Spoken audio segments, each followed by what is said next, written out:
Получается, что НАТО выдвигает свои передовые силы к нашим государственным границам. А мы, строго выполняя договор, никак не реагируем на эти действия. Думаю, очевидно, процесс натовского расширения не имеет никакого отношения к модернизации самого Альянса или к обеспечению безопасности в Европе. Наоборот, это серьезно провоцирующий фактор, снижающий уровень взаимного доверия. И у нас есть справедливое право откровенно спросить, против кого это расширение. Хотел бы привести цитату из выступления генерального секретаря НАТО господина Вернера в Брюсселе 17 мая 1990 года. Он тогда сказал: «Сам факт, что мы готовы не размещать войска НАТО за пределами территории ФРГ, дает Советскому Союзу твердые гарантии безопасности». Где эти гарантии?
So are you keeping or are you rejecting the goal of joining the EU and NATO? Мы в обязательном порядке будем продолжать. We will definitely continue our European integration process. Что касается As for Ukraine joining NATO, этот вопрос this issue is not currently on our agenda, and it is difficult to say when it will be. Об этом сказать. Сегодня состояние. Today, the state of society is such that the excessive politicization of this issue only contributes to political instability and divides society. My goal is to unite the Ukrainian people, to make Ukraine a stable territory, a reliable and predictable partner.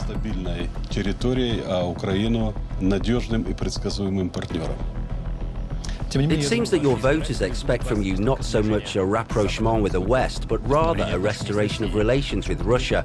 How will it be expressed? I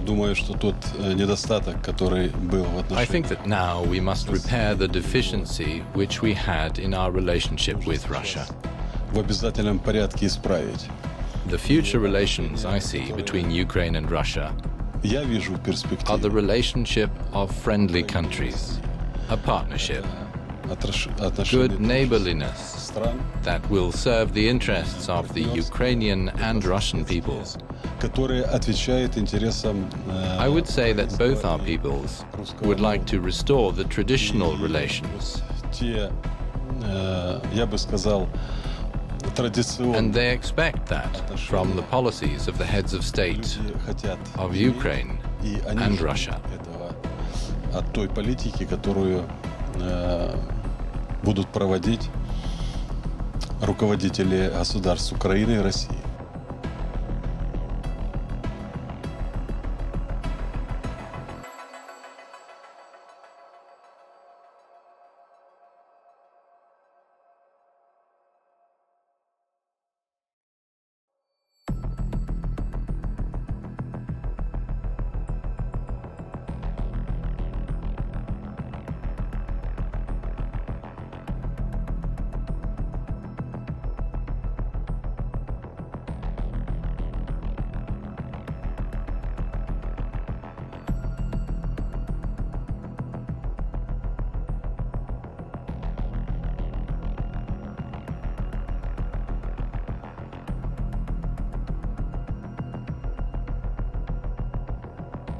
Привет, Ukraine! People of Ukraine, This is your moment. Народи українські, це ваш момент. This is about you, no one else. Це про вас. This is about the future you want for your country. This is about the future you deserve. Це про ваше майбутнє вашої країни. Це про майбутнє, на яке ви заслуговуєте. A future in Europe. Майбутнє Європи. A future of peace. Майбутнє миру. With all of your neighbors. Майбутнє всіх ваших сусідів. The free world is with you. America is with you. I am with you. And the destiny you seek lies in Europe. І ваша доля, як ми вважаємо, знаходиться в об'єднаній Європі. Ukraine will make Europe better, and Europe will make Ukraine better. Thank you. Thank you.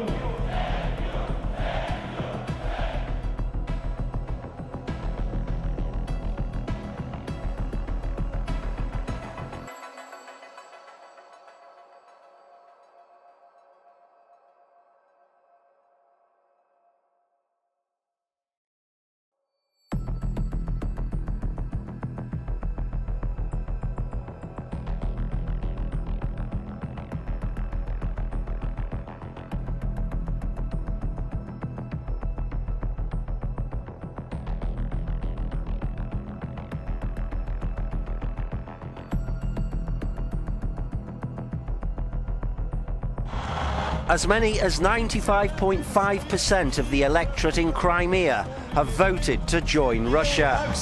That comes after 50% of votes have been counted.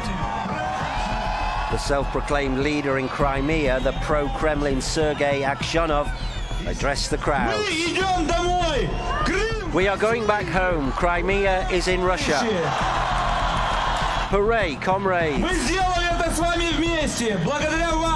We did it together, thanks to you, to your courage, your support. Thanks to Russia's support, the Russian people's support, and the support of its president. Nobody can take away our victory.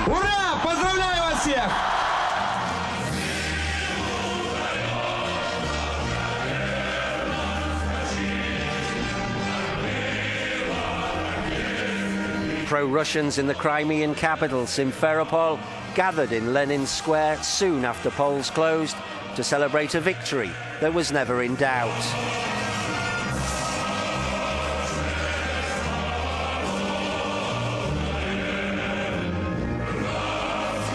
The flags waved and fireworks burst over the delirious capital.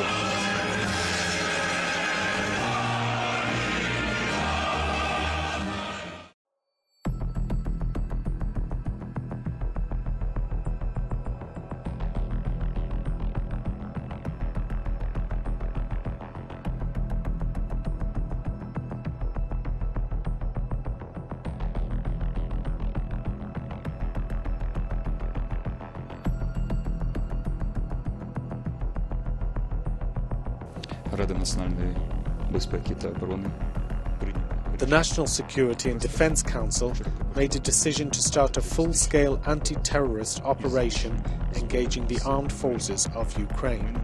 We will not allow Russia to repeat the Crimean scenario in the eastern regions of Ukraine. Each of those who support the aggressors and occupiers is conducting armed resistance against our state and will not avoid responsibility and punishment.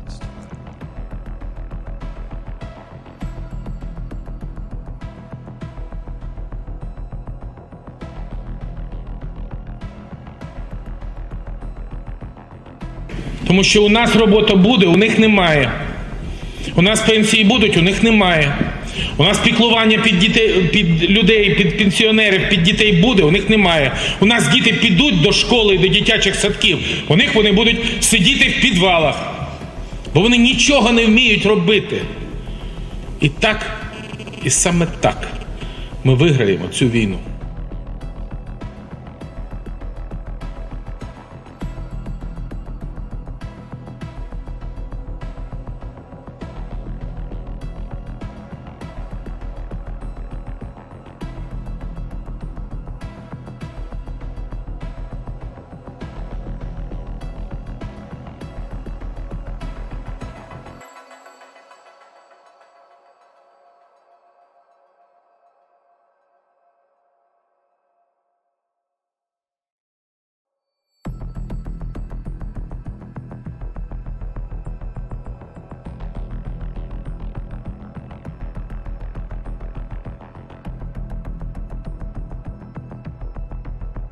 Oui, elle a eu raison de le dire, parce que il y avait l'idée que c'était Poutine qui avait voulu gagner du temps. Non, c'est nous qui voulions gagner du temps pour permettre à l'Ukraine de se rétablir, de renforcer ses moyens militaires.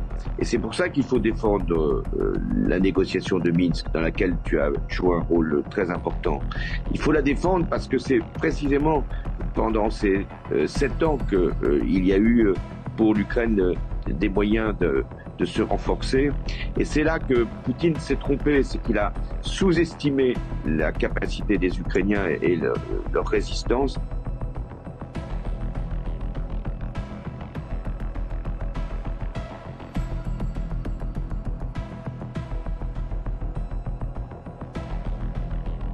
I admire the fact that you will fight for your homeland. Your fight is our fight. 2017 will be the year of offense. All of us will go back to Washington and we will push the case against Russia.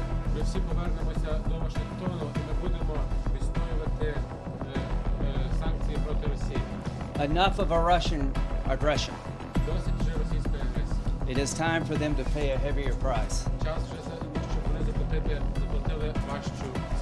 Our fight is not with the Russian people, but with Putin.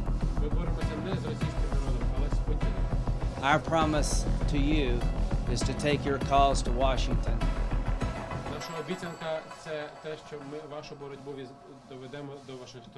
Inform the American people of your bravery. And make the case against Putin to the world. I believe you will win. I am convinced you will win, and we will do everything we can to provide you with what you need to win. Я вірю в те, що ви виграєте, переможете. Я переконаний в тому, що ви переможете, і ми вам допоможемо всіма можливими засобами. We have succeeded not because of equipment, but because of your courage. Ви успішні не через обладнання, але через вашу відважність. So I thank you, and the world is watching. And the world is watching because we cannot allow Vladimir Putin to succeed here. Because if he succeeds here, he will succeed in other countries. Я вам дуже дякую, і весь світ за цим слідкує. І весь світ за цим слідкує, тому що ми не можемо дозволити Володимиру Путіну тут перемогти. Адже якщо він тут переможе, він зможе це зробити і в інших країнах. To step up support for Ukraine. As you know, NATO allies provide unprecedented level of military support to Ukraine. Actually, NATO allies and NATO have been there since 2014, trained, equipped, and support the Ukrainian armed forces. We should know is the training and effort that went into getting the Ukrainians ready for this kind of war over the last 8 years. The United States, Canada, Britain, other allies really helped train the Ukrainians in small unit leadership, command and control, operational maneuver, the kinds of things you're seeing them do now. It's not just about the weapons. It's about the skills and the capabilities that they and the leadership that they're exerting on the battlefield. And that wasn't by accident.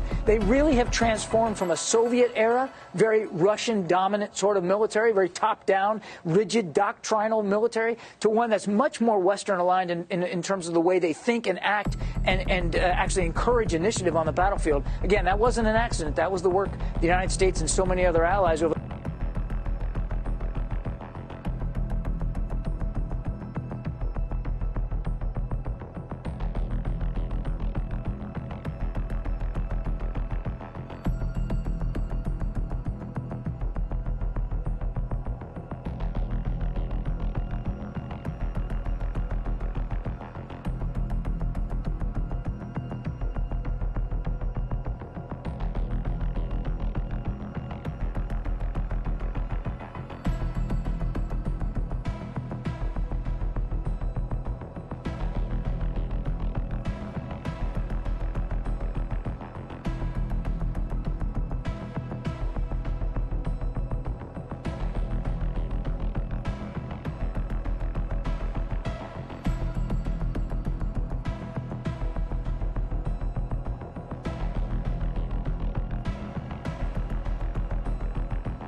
Speaking of the security guarantees and what it will depend upon, or if something will depend upon the negotiations, our actions will not depend on the negotiation. They will depend on the unconditional compliance with the Russian security demands today and in the historical context.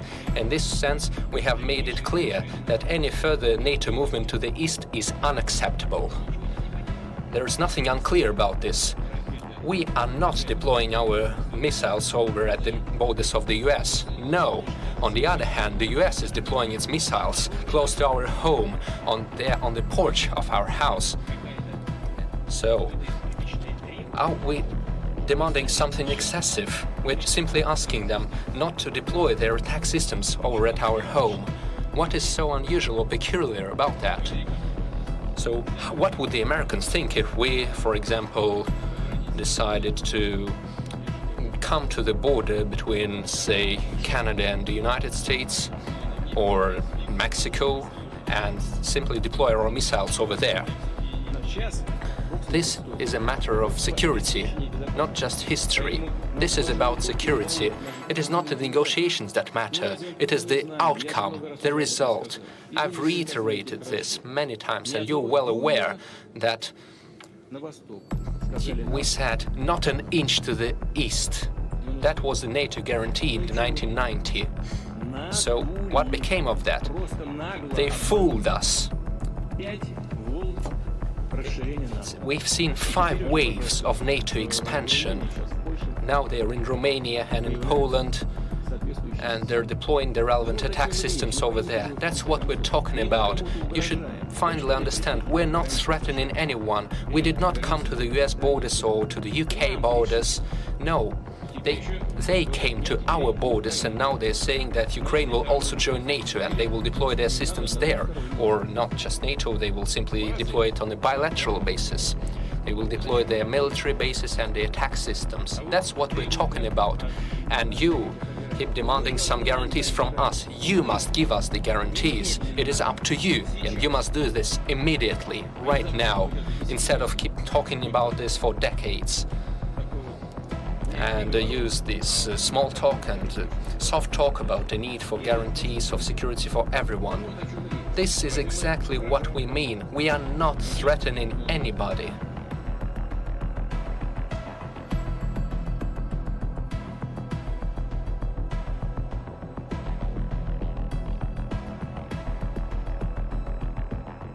Without going to the specifics of the document, I can tell you that it reiterates what we said publicly for many weeks and in a sense for many years, that we will uphold the principle of NATO's open door.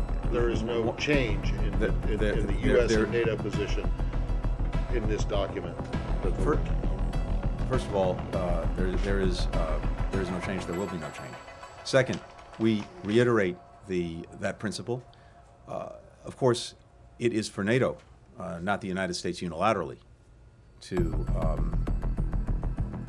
discuss the open door policy. These are decisions that NATO makes as an alliance, not the United States unilaterally. But from our perspective, I can't be more clear. NATO's door is open, remains open, and that is our commitment. There's a reaction that allows to expect the start of a serious discussion, but on minor issues. On the main issue in this document, there is no positive reaction.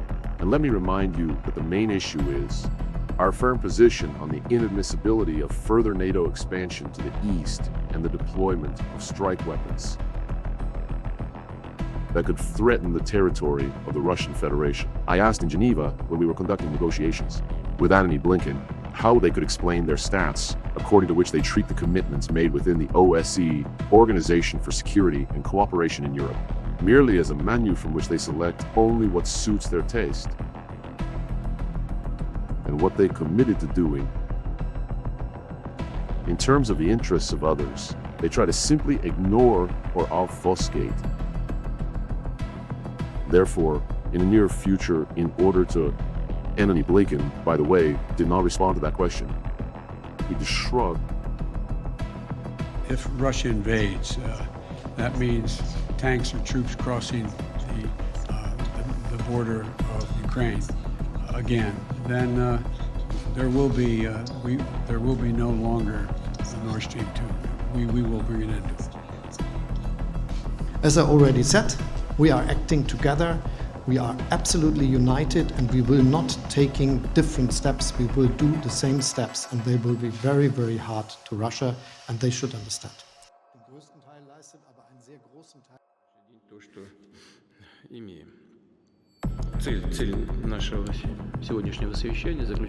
The main reason for today's Security Council. We need to listen to our colleagues and define future steps in that direction. И обращение руководителей. Taking in mind the Lugansk and Donetsk People's Republic's heads' appeal to recognize their independence and the Russian state's Duma statement on this theme. Государственная Дума Российской Федерации на эту же тему с призывом, тем не менее, для того, чтобы, если Россия столкнется с такой угрозой. If Russia faces the danger of Ukraine joining NATO, the threat to our country will increase substantially.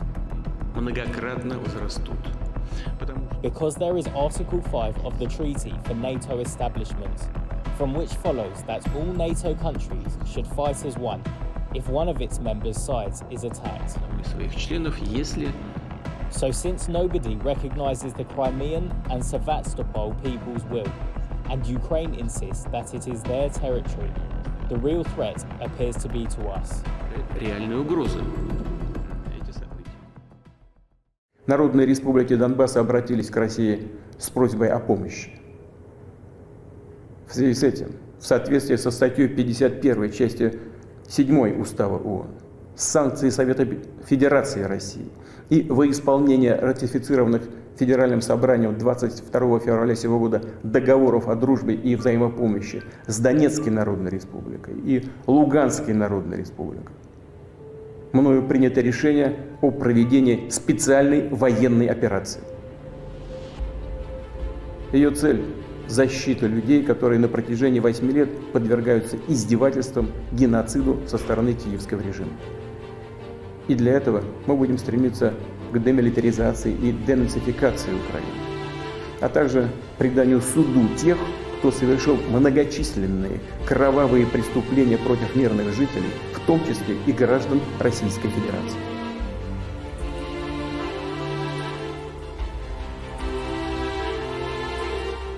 Сегодня я инициировал телефонный разговор с президентом Российской Федерации. Результат – тишина. Поэтому сегодня я хочу обратиться ко всем гражданам России. Не как президент. Я обращаюсь к российским гражданам как гражданин Украины.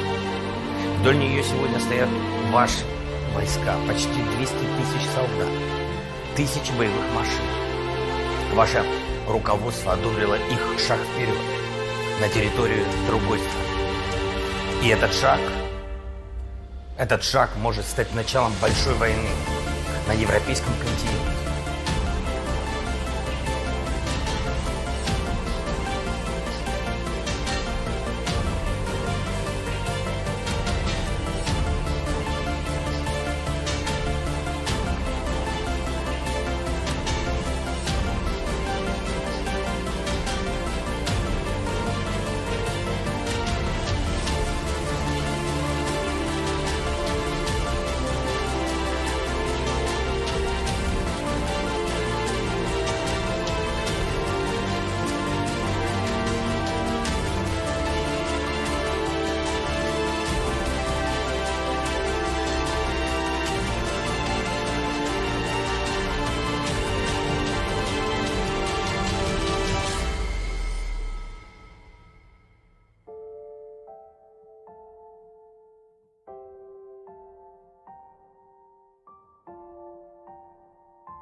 Free or die. Free or die. Now you are free. Yes. And we will be. And the Russians are down. It's the best money we've ever spent. Thank you so much. No, it's